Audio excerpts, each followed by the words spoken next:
Welcome to the InfoWars Nightly News. I'm your host, Rob Dew, and today's date is Tuesday, April 23rd, 2013, and here's a look at some of our top stories. Tonight, Ron Paul blasts the internet sales tax, and Dung Beetle knew that Tamerlan Tsarnaev went to Russia. Why didn't the FBI? And finally, with Boston under martial law, Americans cheer for their enslavement. All this and more on the InfoWars Nightly News.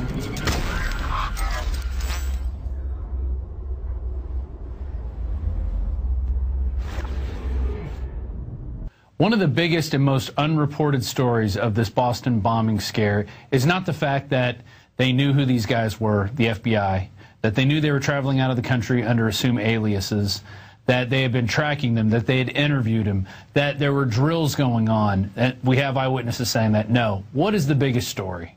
The biggest story is that our streets, the streets in Boston, were locked down.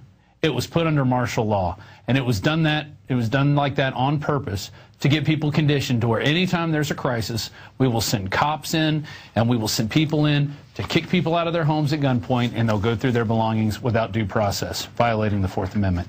Here's the article.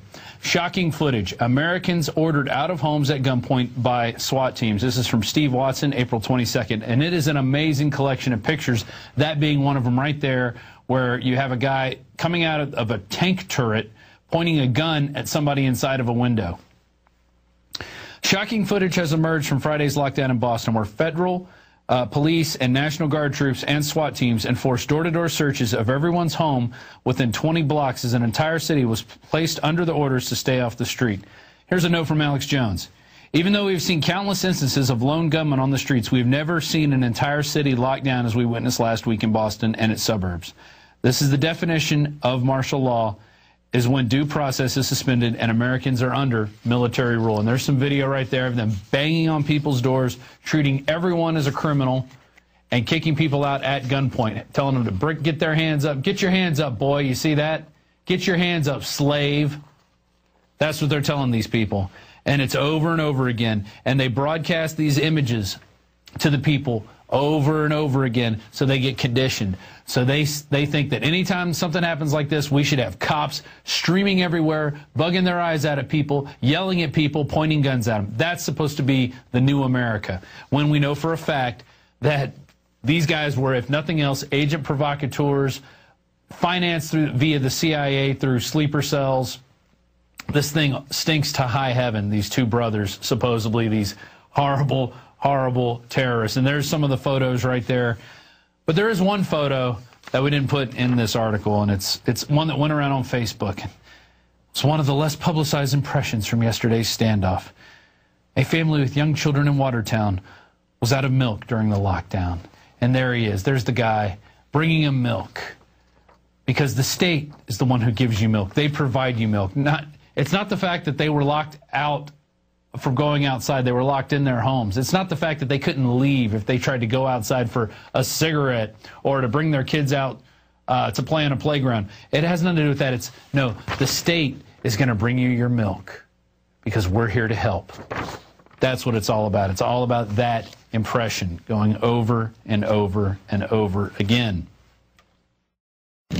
I was Stan Badani reporting from Watertown, and I'm in the town here, and every business is closed. We're going to take a ride to Watertown to see basically if there's any military posts, checkpoints, and so on, and hopefully we can get through without getting arrested here. But I'm looking around, every store is closed, the banks are closed, the buildings are all closed, and there's a good look here, and we're going to drive around also.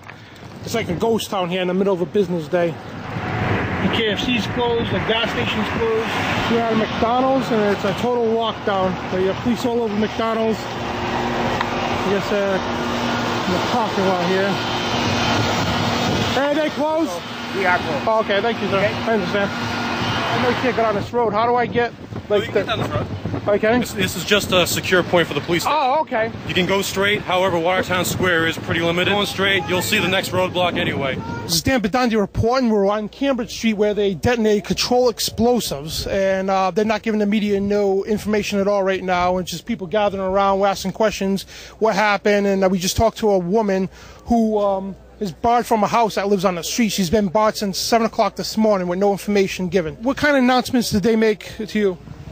This morning, they told us to put our clothes on and get out because they're evacuated from the street. Absolutely. And they give you any information at all as when you can return to your home? Nope, none. Does it make you suspicious that you have feds crawling all over the place? Yes, it made me very nervous this morning seeing FBI blocking off our street and then going down the street and parking in front of people's houses. That made me nervous. Did you get a warning on TV or the radio? On TV, yes. Okay, what was that warning?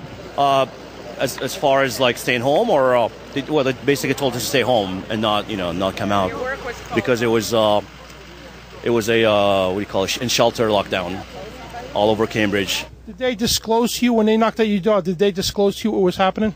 No, they didn't. Just an evacuation. So they didn't tell you anything at all while you're being evacuated? No. Did they give you any information at all when you could return to your home? No, they didn't. So you've been stuck out here for about, what, 12 hours now? Yes. With the National Guard, did you ever hear of posse comitatus? No. It's in the Constitution established by Ben Franklin. It prohibits the military to police on American soil to prevent dictatorship. I think under circumstances where there's terrorists blowing up bombs left and right, it might be okay to have the National Guard about. Oh, no, absolutely. That's what they're here for, to do that, but not to police on America. In other words, they're not allowed to arrest people or give any orders. They're allowed to help out disasters, but that's it. And I believe that's what they're doing. Well, I mean, we've seen National Guards giving the police orders and also policing. They even told us we'd be arrested if we cross different lines. Well, yeah, I mean, it's a state of emergency. Okay, and so far it's been, about 10 hours or so, and did they give you information as to when you can return to your home? Well, I can find information by myself through my iPhone, but they didn't give any information.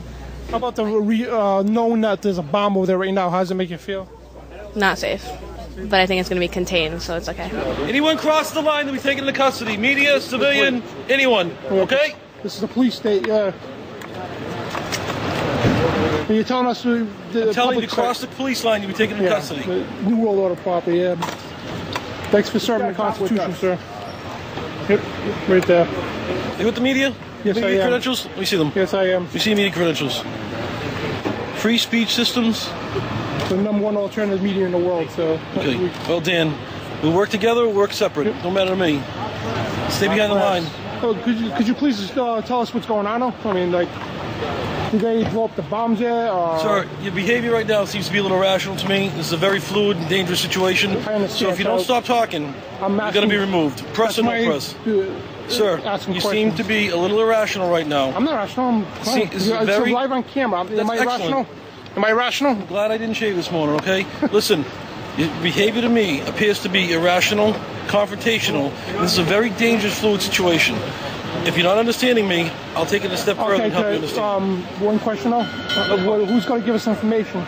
This is Dan Badandi reporting for the InfoWars Nightly News.